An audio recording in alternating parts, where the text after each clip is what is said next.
अस्सलामुअलैकुम। इस वीडियो के अंदर हम लोग head and shoulders chart pattern को डिस्कस करने जा रहे हैं, जो कि डबल टॉप्स और डबल बॉटम्स की तरह ही एक कंफर्मेशन के तौर पे इस्तेमाल किया जाता है। ये इतना इफेक्टिव पैटर्न है कि अगर आप इसको चार्ट पे आइडेंटिफाई कर लें तो इसके बाद आपकी ट्रेड के विनिंग ऑड्स काफ़ी ज़्यादा हो जाते हैं।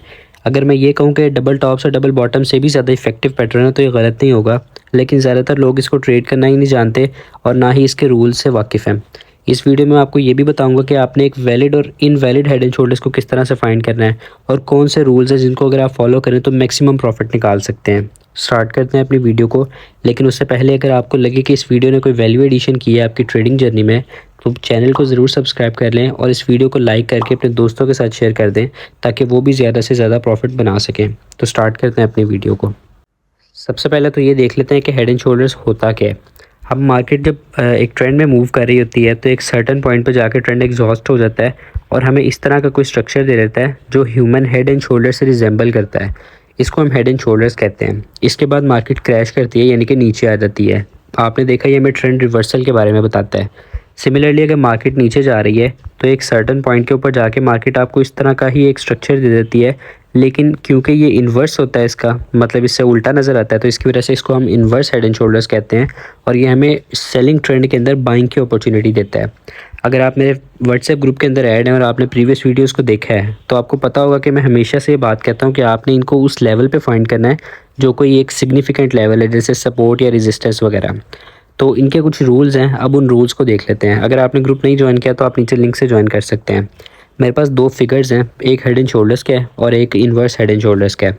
स्टार्ट करते हैं पहले हेड एंड शोल्डर्स से, उसके बाद हम इसके एग्जांपल को देख लेंगे। सबसे पहले हम रूल्स को देख लेते हैं। हेड एंड शोल्डर्स को ट्रेड करने के 3 रूल्स हैं। सबसे पहला रूल जो है ना वो ये है कि आपने इसको किसी स्ट्रक्चर लेवल पे फाइंड करना है। मतलब अगर आप ये फिगर ए वाला हेड एंड शोल्डर्स फाइंड करेंगे जो कि हमें सेलिंग की अपॉर्चुनिटी देता है, तो इसके लिए ज़रूरी है कि ये रेजिस्टेंस लेवल के ऊपर आप फाइंड करें।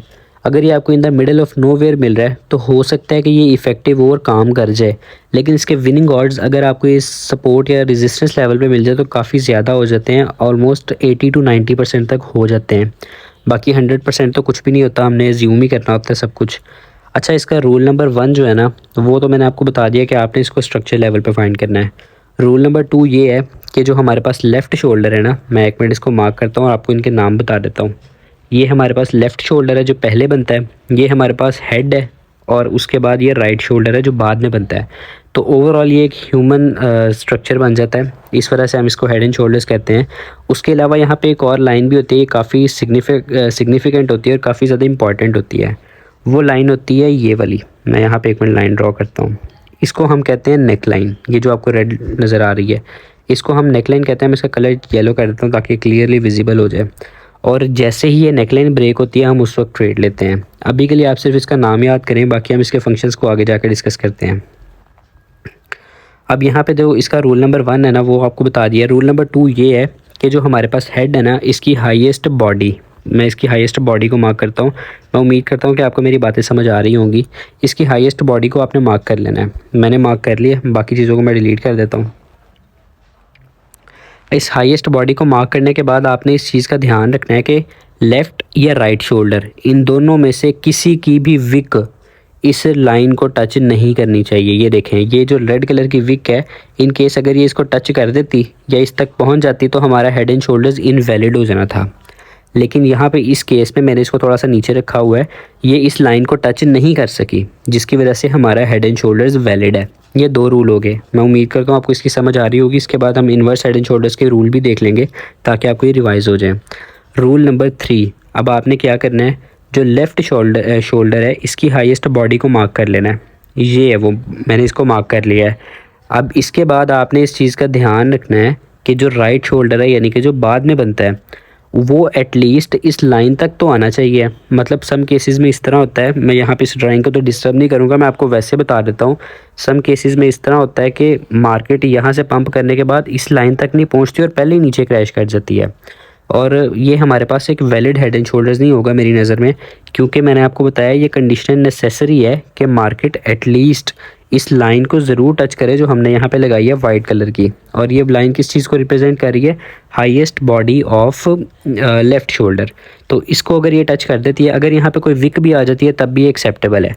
तो ये 3 रूल्स थे जिनको देख के हमने हेड एंड शोल्डर्स को ट्रेड करना है। अब इसको ट्रेड किस तरह से करना है वो हम आगे जाके देखते हैं कि स्टॉप लॉस कहाँ पे रखना है और टेक प्रॉफिट कहाँ पे रखना है। अभी हम इनवर्स हेड एंड शोल्डर्स को देख लेते हैं ताकि सारे रूल्स आपको रिवाइज हो जाएं।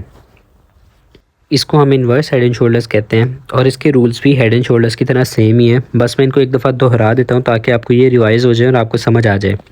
रूल नंबर 1 ये है कि इसको हमने सपोर्ट लेवल पे फाइंड करना है ताकि इसके विनिंग ऑड्स ज़्यादा से ज़्यादा हो जाए और हमें अच्छी से अच्छी ट्रेड मिले। रूल नंबर 2 ये है कि आपने, क्योंकि ये इन्वर्स हेड एंड शोल्डर है और ये बियर मार्केट में बनता है, तो आपने lowest body of the head यहाँ पे इसको मार्क कर लेना है। ये वाइट लाइन लगी lowest body of the head. अब राइट शोल्डर या लेफ़्ट शोल्डर, इन दोनों में से किसी भी शोल्डर की ना तो बॉडी ना विक, आम अल्फाज में इन दोनों शोल्डर्स में से प्राइस ने इस लाइन को टच ना करे। अब यहाँ पे देखें, अगर ये इसको टच कर देती है, इससे नीचे चले जाती है, इवन इसको बस टच भी कर देती है ना, तो ये हेड एंड शोल्डर्स इनवैलिड हो जाना था। हमारा रूल नंबर 1 ये है, यानी कि आपका कंधा अगर आपके सर से ऊपर चला जाए तो ये तो एक अब नॉर्मेलिटी है ना, ये नॉर्मेलिटी तो नहीं है। बीइंग नॉर्मल आपका कंधा आपके सर से नीचे ही होना चाहिए। तो ये हमारा रूल है कि आपका जो कंधा है वो आपके सर से नीचे ही हो, ये हेड एंड शोल्डर्स का भी रूल है। ठीक है, रूल नंबर 2 भी आपको लग गया पता। रूल नंबर 3 ये था कि जो हमारा सबसे पहले बनने वाला शोल्डर है यानी कि लेफ़्ट शोल्डर, उसकी हमने लोएस्ट बॉडी को मार्क कर लेना है। इन्वर्स हेड एंड शोल्डर के बारे में की दफ़ा लोएस्ट बॉडी और हेड एंड शोल्डर्स की दफ़ा हाईएस्ट बॉडी, क्योंकि दोनों उल्टे होते हैं। आप लोग होपफुली इसको अंडरस्टैंड कर रहे होंगे। अब आपको ये चाहिए कि जो आपका राइट शोल्डर है जो बाद में बनने वाला है वो इस लाइन को ज़रूर टच करे। अगर जैसे यहाँ पे टच कर रहा है, अगर ये वीक इसको ना टच करती और यहाँ पे कहीं पे ख़त्म हो जाती तो इसका मतलब था कि एक कंधा बड़ा है एक कंधा छोटा है, तो ये भी एक वैलिड नहीं होता। तो ये तीसरा रूल है कि जो लेफ़्ट शोल्डर है एटलीस्ट उसके लोएस्ट पॉइंट को कोई विक या बॉडी दोनों में से कुछ ना कुछ टच लाजमी करना चाहिए। मैं उम्मीद करता हूँ कि आपको इसकी समझ आ गई होगी। अब हम नेक लाइन को देख लेते हैं कि हमने इसमें ट्रेड में किस तरह से एंटर होना है। अब यहाँ पे आपने क्या करना है कि पहले हमारा लेफ़्ट शोल्डर बनता है, तो लेफ़्ट शोल्डर के बनने के बाद हमारे पास एक लाइन होती है जो उस हेड और लेफ़्ट शोल्डर की जंक्शन पे होती है। ये वाली लाइन आपने इसको मार्क कर लेना है, यहाँ पे लाइन लगा लेनी है। यहाँ पे हो सके तो जोन लगा लें। अगर आप लोग थोड़ा प्रोफेशनल हो गए, मतलब थोड़ा सा आपको पता लग गया, तो आप यहाँ पे जोन प्रेफर करें। लेकिन अगर आप बिल्कुल बिगिनर हैं तो एक सिंगल लाइन लगा लें। अब जैसे ही प्राइस अपना राइट शोल्डर कंप्लीट करने के बाद इस लाइन को ब्रेक करती है तो आपने वहाँ पे कोई अच्छी सी बाइंग अपॉर्चुनिटी ढूंढनी है। वो कोई मोमेंटम कैंडल हो सकती है, कोई हैमर कैंडल हो सकती है, तो उसके बाद आप ट्रेड में एंटर हो सकते हैं। सिमिलरली हेड एंड शोल्डर्स के केस में भी आपने क्या करना है कि आपने हेड जो लेफ़्ट शोल्डर है उसके पॉइंट को मार्क कर लेना है, ये वाले। अब जैसे ही प्राइस को ब्रेक करे आपने कोई स्ट्रॉन्ग कैंडल ढूंढनी है जो आपको सेलिंग की अपॉर्चुनिटी दे रही हो, उसके बाद आप ट्रेड में एंटर हो सकते हैं। तो अब हम इसकी एक एग्जांपल देख लेते हैं ताकि आपको ये सारा कुछ क्लियर हो जाए और आपको पता लग जाए आपने इसको इंप्लीमेंट किस तरह से करना है। इस वक्त मैं XRP यानी कि रिपल के 4 आवर के टाइम फ्रेम पे हूँ और यहाँ पे मुझे हेड एंड शोल्डर्स नज़र आ रहा है। कीप इन माइंड कि जिस तरह से मैंने इसको ड्रॉ किया था ये आइडियल उस तरह कभी भी नहीं आपको नज़र आएगा, बहुत कम केसेस में नज़र आएगा। ज़्यादातर ये आपको थोड़ा डीफॉर्म्ड ही नज़र आएगा। आपने खुद ही इसको आइडेंटिफाई करना है और ये वक्त के साथ साथ और प्रैक्टिस के साथ ही पॉसिबल है। अब हेड एंड शोल्डर्स के हमने 3 रूल्स पढ़े हैं। पहला रूल तो ये है कि हमने इसको किसी सिग्निफिकेंट लेवल पे फाइंड करना है, यानी कि रेजिस्टेंस लेवल के ऊपर या सपोर्ट लेवल के ऊपर। अब क्योंकि हेड एंड शोल्डर्स है यानी कि फर्स्ट केस बेरिश केस, तो हम इसको रेजिस्टेंस लेवल पे फाइंड करेंगे। ये हमारी रेजिस्टेंस है। अगर आपने वो प्रीवियस वीडियो देखी है सपोर्ट एंड रेजिस्टेंस वाली, तो उसमें मैंने आपको रेजिस्टेंस मार्किंग सिखाई है। अगर आपने नहीं देखी तो आप डिस्क्रिप्शन में या फिर आई बटन से उसको देख सकते हैं। अब उसके बाद हमारा रूल नंबर 2 ये था कि हमने जो हेड है उसकी हाईएस्ट बॉडी को मार्क कर लेना है। मैं यहाँ पे इसको मार्क कर लेता हूँ। ये हमारे हेड की हाईएस्ट बॉडी है, इसको मैंने मार्क कर लिया। अब लेफ़्ट शोल्डर और राइट शोल्डर दोनों में से किसी का भी विक या फिर बॉडी कुछ भी इस लाइन को टच नहीं करना चाहिए। आम अल्फाज में ये लाइन इंटैक्ट रहे या फिर सेफ़ रहे इन दोनों से। जैसे आपके हेड है वो शोल्डर से लेता है ना, उससे ऊंचा है, तो यही इस सूरत में हमारी कंडीशन है। आप देखें, ना तो लेफ़्ट शोल्डर ने और ना ही राइट शोल्डर ने इसको टच किया है, दोनों से ये इंटैक्ट है। मैं एक मिनट इसको ना रफली मार्क कर देता हूँ ताकि आपको पता लग जाए हेड एंड शोल्डर्स है किस तरह का है। ये देखें, यहाँ पे जो हेड एंड शोल्डर है ना वो इस तरह से बन रहा है कुछ। ये हमारा लेफ़्ट शोल्डर है, ये हमारा हेड है और ये हमारा राइट शोल्डर है। एक शोल्डर थोड़ा सा वाइड है और एक शोल्डर थोड़ा सा नैरो है, तो ये एक्सेप्टेबल होता है। ये तीनों रूल्स में हमने डिस्कस नहीं किया, ठीक है, ये एक्सेप्टेबल है। अब हमारे 2 रूल से सेटिस्फाई हो गए। तो रूल नंबर 3 हमारा ये था कि हमने जो लेफ़्ट शोल्डर है जो पहले बनता है उसकी बॉडी को मार्क कर लेना है, हाईएस्ट बॉडी को हमने मार्क कर लिया। और यही रूल था, इसकी एक्सटेंशन ये थी कि हमारा जो बाद में बनने वाला शोल्डर है यानी कि राइट शोल्डर है उसको एटलीस्ट इस लाइन को ज़रूर टच करना चाहिए, ये उसके लिए एक मस्ट है। तो यहाँ पे देखें प्राइसनेस को टच कर दिया तो हमारा जो हेड एंड शोल्डर है ये वैलिड हो चुका है। अब उसके बाद हमने ट्रेड में एंटर किस तरह से होना है अब ये मैं आपको बताता चलूँ। यहाँ पे देखिए कि हेड एंड शोल्डर की फॉर्मेशन के अंदर हमें एक चीज़ देखने को मिलती है कि पहले प्राइस शोल्डर बनाती है। शोल्डर बनाने के लिए जब प्राइस दोबारा हेड की बनाने के लिए ऊपर जाती है तो एक जंक्शन बनती है, एक पॉइंट बनता है, वो ये वाला पॉइंट है। हमने इस पॉइंट को मार्क करना है, जो हेड और लेफ़्ट शोल्डर की जंक्शन है उसको मार्क कर लेना है। ये देखें मैंने इसको मार्क कर लिया। आप चाहें तो बॉडी को मार्क कर लें, चाहे तो विक को मार्क कर लें, लेकिन प्रेफरेबल ये है कि इनको मिला के एक जोन बना लें। ये देखें एक जोन बन गया है। अब इसको ट्रेड करने के 2 तरीके हैं।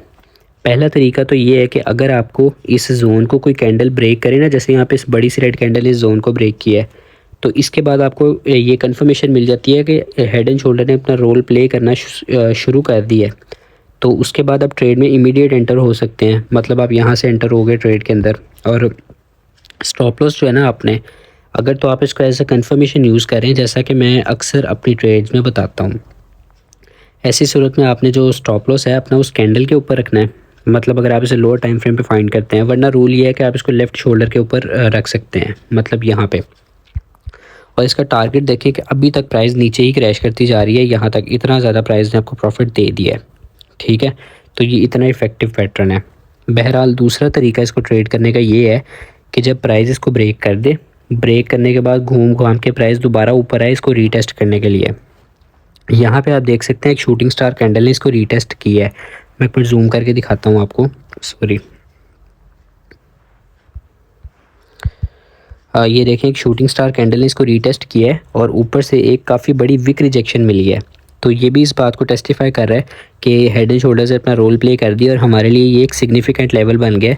तो आप यहाँ से दोबारा शॉर्ट कर सकते हैं। और अभी तक आप देखें आप प्रॉफिट में ही चल रहे हैं। मैं एक मिनट जूम आउट करता हूँ।